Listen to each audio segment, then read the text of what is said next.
Assalamualaikum warahmatullahi wabarakatuh. Salam sejahtera untuk kita semua. Perkenalkan, nama saya Wahyu Indah Purnama. Saya perwakilan dari kelompok 7 kewirausahaan KPIB yang beranggotakan Syarifatus Sufia, Fitri Intan Ratnasari, Nurofida Femila, dan saya sendiri Wahyu Indah Purnama.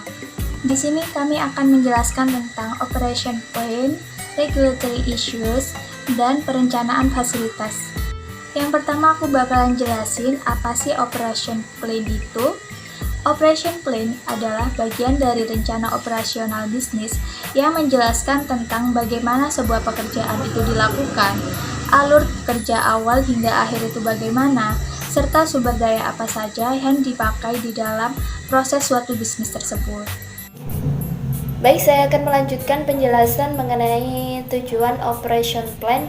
Tujuan operation plan di sini yakni sebagai kontrol terhadap suatu proses yang ada di dalam sebuah proses bisnis.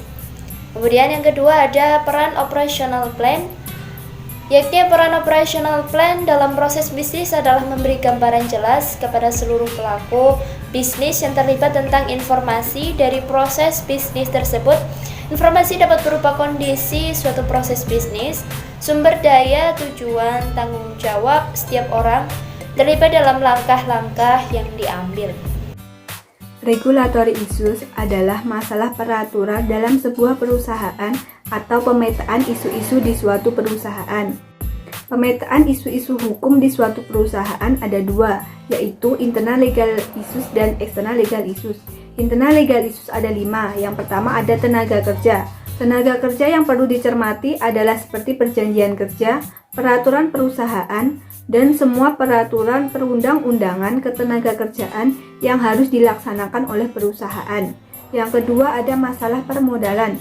Yang dimaksud adalah modal yang berupa keuangan perusahaan, di mana terkadang perusahaan akan meningkatkan modal yang berarti berkaitan dengan perubahan akte pendirian dengan segala konsekuensinya.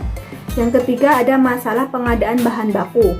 Untuk perusahaan industri, masalah pengadaan bahan baku misalnya pembelian bahan baku, jika melakukan penambangan sendiri, maka aspek hukum penambangan yang sangat rumit merupakan tantangan yang harus dibereskan. Untuk perusahaan jasa, pengadaan bahan baku itu tidak ada. Yang keempat ada masalah alat produksi. Masalah alat produksi yang biasa muncul adalah masalah pembelian, perawatan, dan penggantian mesin yang biasanya berkaitan dengan perjanjian pihak penyedia mesin produksi. Yang kelima ada masalah restrukturisasi yang meliputi organisasi perusahaan yang bisa menyangkut restrukturisasi modal, hutang piutang, dan lain-lain yang biasa rawan akan munculnya permasalahan hukum. Sedangkan external legal issues ada 2, yaitu masalah pencemaran lingkungan. Pencemaran lingkungan tidak hanya masalah polusi, namun juga masalah lingkungan sosial dan lain-lain yang aturan hukumnya harus diketahui secara legal officer. Yang kedua ada pengembangan perusahaan, termasuk perusahaan melakukan akuisisi merger dan konsolidasi.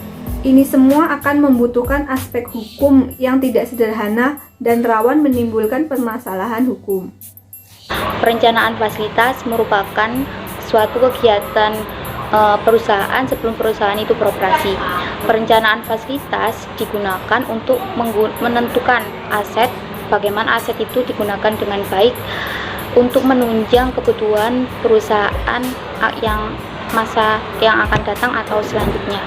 Adapun tujuan perencanaan fasilitas ialah yang pertama, menunjang tujuan organisasi melalui peningkatan penanganan material dan penyimpanan. Yang kedua, menggunakan tenaga kerja, peralatan, ruang, dan energi yang efektif. Yang ketiga, meminimalkan investasi modal. Yang keempat, mempermudahkan pemeliharaan. Yang kelima, meningkatkan keselamatan dan kepuasan kerja. Adapun proses perencanaan fasilitas ada 3. Yang pertama adalah perencanaan lokasi, yang kedua adalah perencanaan tata letak, yang ketiga adalah perencanaan sistem penanganan material. Proses perencanaan menurut Tom Gibbs pada tahun 1984 merupakan suatu perencanaan yang berkelanjutan dengan 3 fase. Yang pertama, 1. Menerapkan tujuan fasilitas. Yang kedua, mengembangkan rencana fasilitas. Yang ketiga, menerapkan rencana fasilitas.